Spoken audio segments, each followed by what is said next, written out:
Carlos Ramsey's with the Enhancing Mind. Let's have a discussion about marriage and romantic relationships. I believe that marriage and our romantic relationships have the biggest impact on not only your pursuit to self-mastery, but to the quality of your life in general, much more than any platonic or familial relationship. Now, these relationships, can obviously make an impact, but no relationship has the ability to impact your life quality, life happiness, life fulfillment like our loving romantic relationships. Think back. We've all had a relationship that didn't go well. Think back on the person that you became, the side of you that's dwindling relationship brought out of you.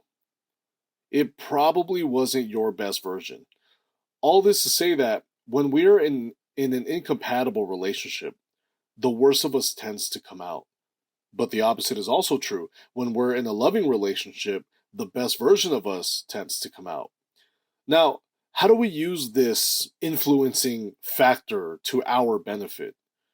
If we know that our marriage or our romantic relationships are going to affect us no matter what, why don't we take control of this influencing factor and use it to our advantage? And how do we use it to our advantage? What's the first step in self-mastery? Come on, I'm looking for one word. Awareness, exactly. All things start with awareness. So your first step is to become aware of where your relationship is. And right? We all know where our marriage is, whether it's going good or going bad. We know where it's at. So take a mental note of that and then take a self-analysis. Take some accountability. Look at the dominant state of your loving relationship, whether it's in good or bad shape, and look at how much of a role you play in keeping your relationship in this state. When your marriage is good, what role do you play in that good? And when it's bad, what role do you play in that bad? You need to become aware of the factors that you contribute to the equation that influences the chemistry of your relationship, especially when things go bad. And notice how I'm not asking you to list down the way your spouse contributes to the bad. We're not doing that anymore. This is self-mastery. We hold ourselves accountable around here, not others. And taking control of the self first, then we take control of the environment. We don't take control of the environment first and then the self. And remember, people, even our spouses, are a part of our environment. Another thing that we're going to stop doing if you want to fix a bad relationship or turn your relationship into an asset for personal growth is to stop setting conditions on yourself. What does that mean? In other words, do away with the bargaining. Well, I'm willing to do this, but only if they do that, or I'm not going to do this until they do that first. That's out. We're not doing that anymore. As a student of self-mastery, it's your job to do your best despite the reactions or approval of those around you. It is your job to take initiative. In Chapter 19, You Are Only Owed What You Give, I dive deep into putting out into the world what you want from it. If you want to be encouraged, encourage others first. If you want friendship, be friendly with people first. I teach that the world isn't missing love, it isn't missing understanding, it isn't missing empathy. What it's missing is initiative. Everyone's sitting around waiting for someone else to go first, even you sometimes. So why not flip that? Stop waiting for someone's lead and pave the path. In order to fix our relationships and turn them into assets for personal growth, I highly encourage you to begin putting out what you want from your spouse. If you want to feel noticed, notice them first. If you want to feel understood, understand them first. If you want compromise, yield first. So how do we take this approach and use it to turn our relationships into assets for personal growth?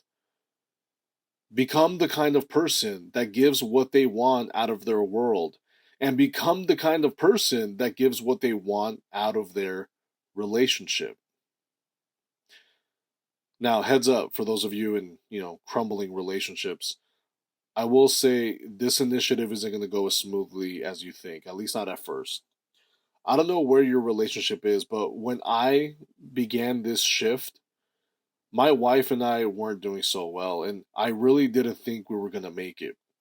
My heart was blocked up, she was blocked up, and it wasn't until I wanted things to get better that I realized just how far apart we had grown.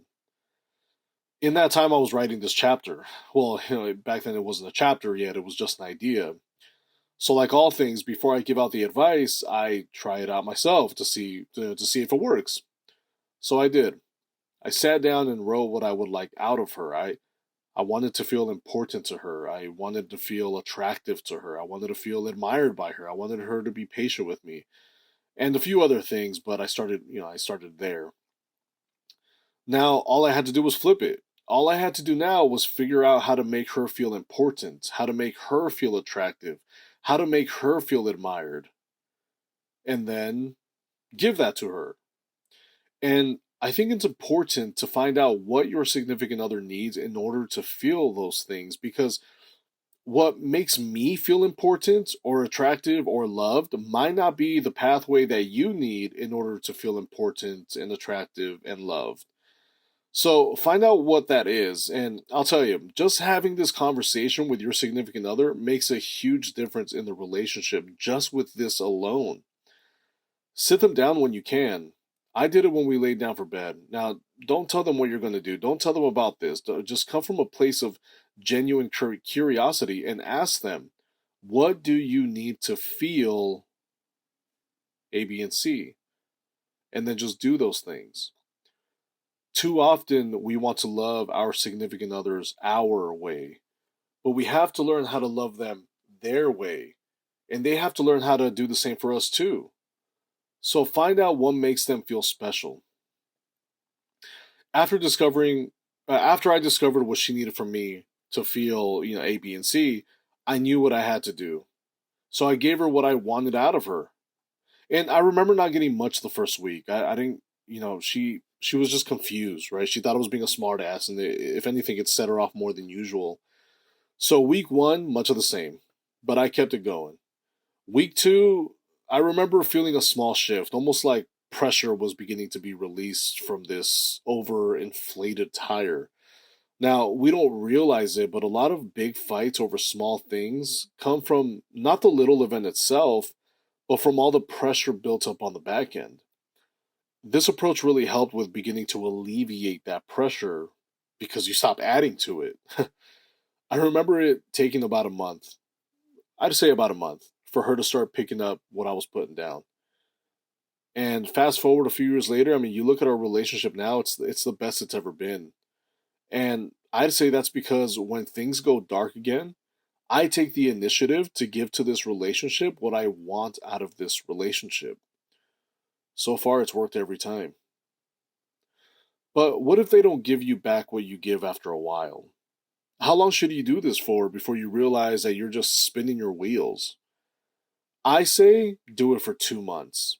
If in 2 whole months you give what you want out of them and they either don't reciprocate or start taking advantage of your positive shift, it's probably time to let go. Right? That's what gave me the strength to do this little experiment with my wife, knowing in my mind that I had a deadline. It was risky. It's your relationship, so set the time frame that you want. But for me, I gave us 2 months. If she didn't give anything back in that time, or started taking advantage of it, it would have told me that our love is probably too far gone, and it's time to call a duck a duck. Try this out. Write down what you want from the love of your life. Give it to them first. Give it to them frequently. Give it to them especially when you feel they don't deserve it. If they don't eventually give it back, it's probably self-care time. Don't ever change your good nature over people with a bad or indifferent nature. If you feel your good side fading away because of your spouse or anyone, do the world a favor. Don't change into a negative person because of them. We have too much of that going on already. Instead, leave them behind and leave your positive traits intact instead.